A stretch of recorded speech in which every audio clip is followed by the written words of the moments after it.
let's go into the actual workspace. So as you can see, once again, we have the two new projects that we just created for demonstration purposes. So let's go ahead and click on teaching one. Now, of course, you can go to open project, okay, and still have access to those two projects we created. But since we're here, let's go ahead and click on teaching 01.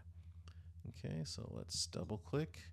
Now, what we want to do is we want to basically arrange this, because right now, if I was to look at this right now in a production studio, I would think this is a colossal mess. Everything is kind of scattered. Now, of course, you, the student, may not even know what I'm talking about. It's like, what is wrong with this? Okay, well, because I want it to look like this. As you can see, everything is nicely layered out.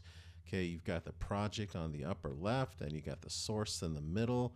We've got the program on the far right, and then in the bottom you have where the editing happens. You've got the tools, and then you've got the timeline. Right now, with the way this looks, this is like all over the place. But what I want to do is show you how to arrange it, how to arrange the workspace and how to save that. So now you may not have the same scenario I have. You may not see what I'm seeing. In other words, you might have other work windows open. You may have other kind of layouts here, but let's go ahead and try the very best that we can. So let me show you how. If you notice right here in this diagram, okay, in this illustration, you've got the project on the upper left. Well, right now we don't have project is right here for me. So I'm going to go ahead and click on the name and watch what happens. I can actually move it to different places. You see how it kind of highlights different areas. Now, if I was to put it here, okay, you notice how there's a purple area right here, and let go. Well, guess what? The project is now there. If I wanted to put it up here, okay, if I wanted to put it right here, project is right down there. If I want to be silly and put it right here, because that helps, and the project is right in the middle. But I don't want to do that. I want to put project in its own little area in the far upper left. So watch what happens now. I'm going to put it right here, there. You see that? Now project is by itself. All right, so let's go ahead. Now you see where it says effects control. There's two tabs that I'd like for project window to have, the project area to have is the effects control. So I'm going to move that right there. You notice how it's highlighted there? Let it go. Okay. Now the source window is already where it's at, so it's good to go, but I don't need these other ones. So what I'm going to do is I'm going to go ahead and click on close, click on this little icon right here. You see this little icon? Close panel.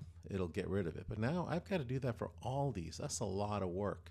So I'm going to go ahead and click on close panel, close other panels in the group, so it gets rid of everything. But oops, I got rid of I've got rid of the source window. So we'll bring it back. I made a mistake. So I'm going to go ahead and go to window and go down to source monitor, and there it is again. So this time I'm just going to go ahead and close this panel, and I'm good to go. There was another window that I got rid of that I shouldn't have, and I'm going to go to window, text. There you see, and I'm going to put, well, text is exactly where it should be. So here's a program window. It's exactly where it should be, but these guys here, I don't want them here. But if you look at my targeted workspace, the effects window is actually along with the effects control in the project window. First of all, let's make everything arrange. Effects should be to the right of projects, and let's go ahead and put effects and put that right there. There we have it. Alrighty. And in the workspace that you see that effects is actually behind, effects control is actually behind effects. So there we have it. Alrighty, so and the source has source and text, which is good enough. Programs is kind of where it should be. And you notice that I can actually control the width of the different windows there. So there we have it.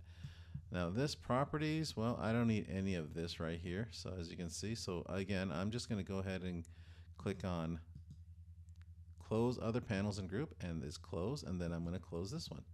Now I've got everything exactly the way I want it. Okay, so I've got the project window here, source and program. Alrighty, now in the bottom, you notice that it also has another project window. Yes, you can have two projects at the same time, But let's go ahead and get rid of this one. So I'm going to go ahead and close all of their panels in the group because I don't need media and I don't need libraries. So I'm going to go ahead and click here, close other panels in the group, click here and close panel. There we go. Now, the timeline needs to be really long, okay? I like it stretched all the way from corner to corner. But let me give you a view of what a regular editing bay looks like. And as you can see right here, pretty much an editing bay used by professionals has basically a monitor for every one of these windows.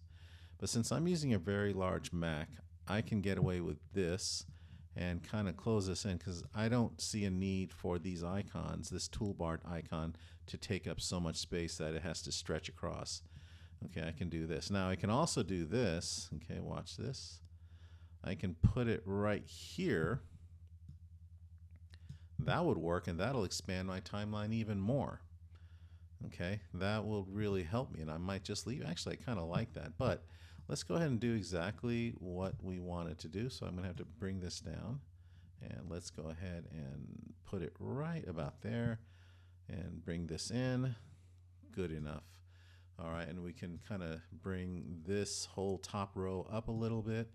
And of course, this area here measures our volume, the left and right speakers, if you would may, you know, whether it's stereo or MIDI. We'll talk about sound, obviously, but we want to thin it out. We don't need that much space, but this is the layout that we want. This is it. Okay, so if you got this, pat yourself on the shoulder.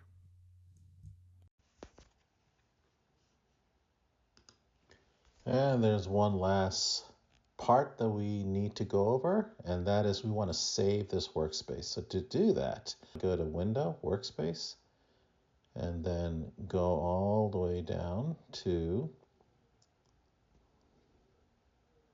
Save New Workspace, and it'll ask you to name it, and I usually name it by my last name. You can name it any way you want.